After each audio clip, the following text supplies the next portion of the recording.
10 money mistakes during COVID lockdown. It's been a tough year made worse by the COVID pandemic. In this episode we will discuss 10 money mistakes people are doing during the lockdown. The purpose of this video is to help you or someone you know avoid these mistakes and improve their personal financial well-being. The information provided is not a recommendation but is provided as an observation, a reminder, and is used for educational purposes only. But before I continue, if you like this type of content, please don't forget to hit the like and subscribe button and share the content with someone who will benefit from it. Also, let us know how you feel about this episode down in the comments. Now let's start with our list. 1. Don't spend just to make you feel better. Impulse buying. The pandemic has got us down. We can't get out much and we are itching to do something that will make us feel better. Shopping online has been a distraction, if not a welcome respite from what's going on outside. However, if not tempered with constraint, we can shop until our bank account is depleted. Instead of making us feel better, it will just make us feel worse. 2. Not negotiating with your auto insurance. This year has changed the way we view the job working from home. To some it's been a pleasant change and to some not so much. However, if you haven't negotiated with your auto insurance, you're paying cash unnecessarily, and that's even worse. This is one opportunity to save money by talking to your insurance company. Explain how driving 20 or so miles have dropped to basically zero and that you're requesting to negotiate the monthly premium. This will at least put that money back in your pocket. 3. Don't shop on an empty stomach. This is a true statement whether it is pre-pandemic or in the current lockdown.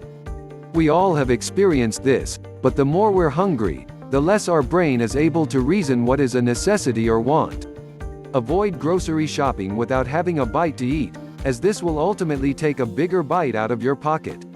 Pun intended. 4. Excessive home makeover without the budget. Understandably, being cooped up in the inside during pandemic has given people something to do. It's a great idea to improve areas of the home in which you'll likely be spending more time in, such as an office area or a common area for everyone to have a place to do their work. However, if it's not in your budget to build an outdoor deck or a pool, I suggest putting that on the wish list until there's enough cash saved up for the big items. 5. Don't try to keep up with the Joneses or trends. This statement is not just specific to COVID but applies nevertheless. Focus on the needs you have first. Spend thoughtfully. If there's not enough money to take care of your needs first, then what's the use of keeping up with the Joneses? It'll only cause you much headache, not to mention a shrinking bank account. 6. Don't hoard supplies unnecessarily. When the news of the pandemic spread, reports of individuals buying and hoarding food and other essentials were all over the news.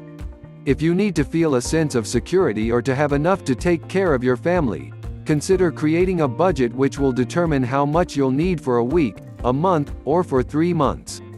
It is natural to feel the urgency to stock up, just in case of emergency, but that shouldn't be the only reason to use up all the emergency fund or to rack up credit card bills. 7. No emergency fund. This is an important aspect of personal finance. You can start saving for an emergency fund anytime. Experts suggest a savings of at least 3 to 6 months of income, but if that's not possible, you can start using a starter emergency fund with at least $100 and add each time you get paid.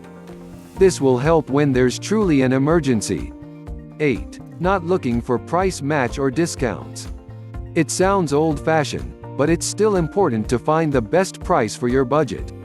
Technology has given us the tools to compare prices online and even discounts on the same item. People may not have had the luxury of time doing their research for price comparison before COVID, but in the current environment, this should be the expectation.